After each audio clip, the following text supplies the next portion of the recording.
Hey, Ryan, I wanted to follow up on what you said on the radio show about the binders. And you said after the second games, I assume that was some direct response to the loss to Oregon. Was there something about the way that game plan did or didn't get absorbed that made you guys want to change how you were processing that information week to week? And how does that work? No, it was just something that, I wanted to streamline. I don't know if it was after 2 or 3. It just felt like, after, last year and just the last couple of years, we've done a lot of stuff on the iPads, and I just felt like it was the right thing to do to kind of rebite on, how we were going through our game plans and how guys were studying. Just felt like it was the right thing to do. It also helps the coaches, I think, because, when you actually have to write it down on paper, do it, organize it, you just understand it all better. And I think it's a good process and something we've done in the past before. And so, everything we do now is so easy because you just kind of put it on an iPad and, you can find it. But there's something about writing something down on a piece of paper and handing it and holding it that I think is different. So it's something that we just wanted to do and we're going to continue to do. We'll go next to Dan Hope from 11 Warriors. Dan. Ryan, I know you had talked the weeks, leading up to the last couple games that you felt like the team was really practicing better, really, focused well. Do you feel like coming off a bye week that you've seen that same kind of attention to detail from the team? I do. Yeah. I thought we had a good week of practice, good energy this week, but now we got to go put it on the field. So we'll see, and that's what matters, is playing Saturday night and playing well, starting fast against a good Indiana team and going on the road and get another conference win. So I do feel that way. But we'll see, because like we say, we prepare, we compete, and then we learn. And now it's time to go compete again Saturday night. Alrighty, next up, let's go to Jacob Benji from the Lantern. Jacob. Hey, Ryan, we talked with Taraji yesterday, and he mentioned how he wouldn't say that there was a panic, but there was a sense of urgency within the linebackers room just to get the new defense down, to help the defense be the best it can be. How have you seen the linebackers, whether it's Taraji, Tommy, Cody, et cetera, just, kind of steady themselves over the course of the season, since they didn't have as much experience coming into the year? Yeah, well, I think that now they have some experience, and that really matters, because when you come in, there's so many things that come into play. You're just not sure of a lot of things, and you're not sure yourself. But now, that they do have some of these snaps under their belt, like you said, they're kind of steadying themselves. But they got a bigger challenge ahead of them. We got some really good offense we're about to play, and some really good teams, in the second half of the season. And, so it's going to have to start again Saturday night. And again, every time they play, I feel like they're getting a step better. Alrighty, next we'll go to Tim May, Letterman Row. Tim? Yeah, Ryan, what is the wildest blitz you've ever seen? And number 2 is, you prepare a team to go against a team that does blitz a lot and kind of can come from all angles. Can you over prepare? How much of it is preparation? How much of it is just reacting to what's coming? Yeah, it's like you said, it's all in moderation. You can't go over the top with it, because then you get yourself out of whack. In terms of craziness on blitzes, typically they can bring 4, they can bring 5, or they can bring 6. They really can't bring much more than that, unless, you bring more guys into protection. So they either put a safety in the middle of the field and bring 5, or they'll take a safety out of the field, play 0 and bring 6. Sometimes they'll bring simulated pressures, which means they can bring certain guys, but then drop other guys out. Yeah. And that's typically, how it's done. And these guys are very aggressive, and they're very good at it. And, when you're dealing with teams like this, sometimes it can be high risk, high reward. And you just have to make sure that you cut your losses when they do, get home with a blitz. Thank you. Yep. All right, next we'll go to Jared Smalley, to CMH. Jared?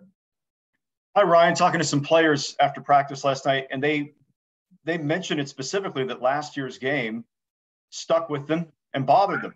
And I'm wondering how the game last year with Indiana stuck with you. Did it stick with you? Did it bother you? What was gleaned from that night? We just didn't do a very good job of finishing the game. We went up big early on in the game, and, the defense that's designed to stop explosive plays, and we gave up too many explosive plays, let them back into the game, and didn't execute down the stretch on offense. That's really what happened. So we just got to play like we did in that first half and continue to play a full 60 minutes. We've really never been in a game with Indiana we didn't have to play for 4 quarters. And so we're going to have to do that again on Saturday night. This is a very good team, and they've played against, some really good teams. All the 4 of their losses against top 25 teams. And I think maybe when they played them, they were top 10 teams. So they played some really good teams, and they're a good team as well. So, we're going to have to be really on our game. All righty, next we'll go to Clay Hall, WSYX.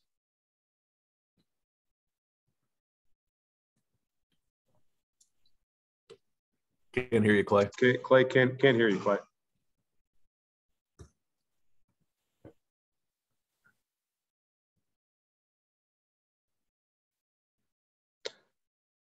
All righty, well, let's go to Bill Rabinowitz. Bill, go ahead.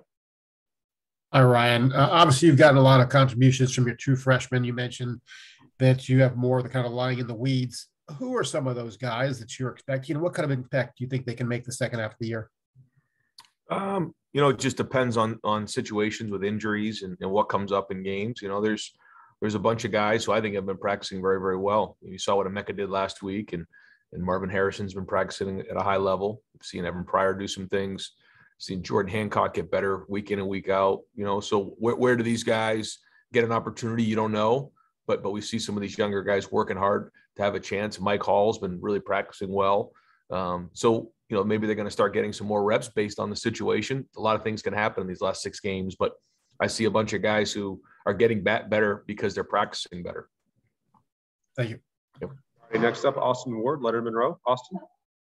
Ryan, that first half of the season obviously didn't go the way Tyreek Smith would have wanted, and injuries big part of that. I assume he's getting close to return. How has he handled that process? I know it can be frustrating, and what could he give you down the stretch here?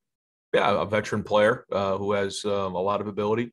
And I know this is going to be a big stretch for him. He's had a good week of practice and looking forward to seeing him out there.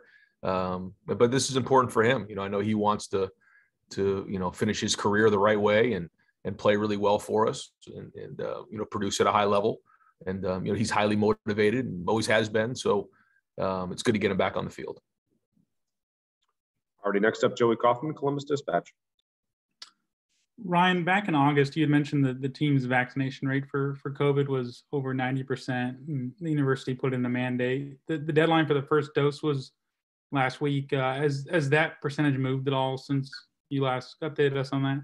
Yeah. We've got everybody on our team, vaccinated. I think there's maybe a player or 2 who's looked to get an exemption, but other than that, everybody else is vaccinated.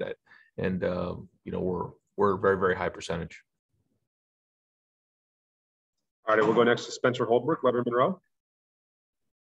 Ryan, you talk about how important the bye week was or the off week was for a lot of different reasons, but how important was it to get a full week with no opponent to prepare for, to actually put the defense and install some of the defense in, not since you guys changed it on the fly a little bit?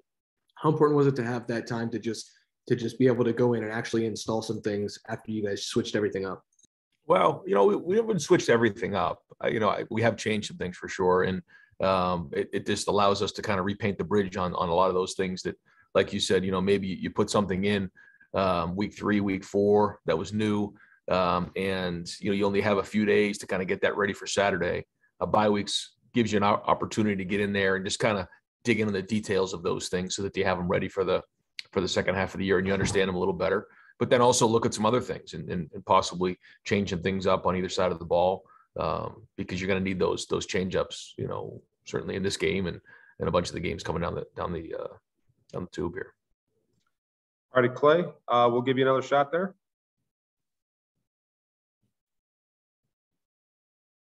No. Can you hear me now? Yes. All right. Live. Fantastic. Ryan, the ritual of the bed check seems like it's endured for 100 years. I heard you talking about it. Is that a place where you get a good read on your team? And how many times have you walked in a room and you're missing a guy? I don't think I've ever been in a room where we're missing a guy. Quinn Temple, Brian Voltolini, CJ Barnett. I think they go through and do a little sweep before, make sure everybody's there when I walk in, so we don't have that type of problem. But it's one of my favorite things to do, to go through the night before the game, look the guys in the eye, and give them a little something, and obviously wish them a good night's sleep and get some rest, because tomorrow's the day we go do what we love to do. And whether on the road or at home, it's something I enjoy. That personal touch means something. Well, I don't know. I mean, you have to ask the players that, but I just think it's important as the leader to look the guys in the eye the night before the game and make sure they're getting a good night's sleep. Thanks. Mm-hmm. All righty, Coach. Thank you very much for your time. We'll talk to you Saturday. Thank you.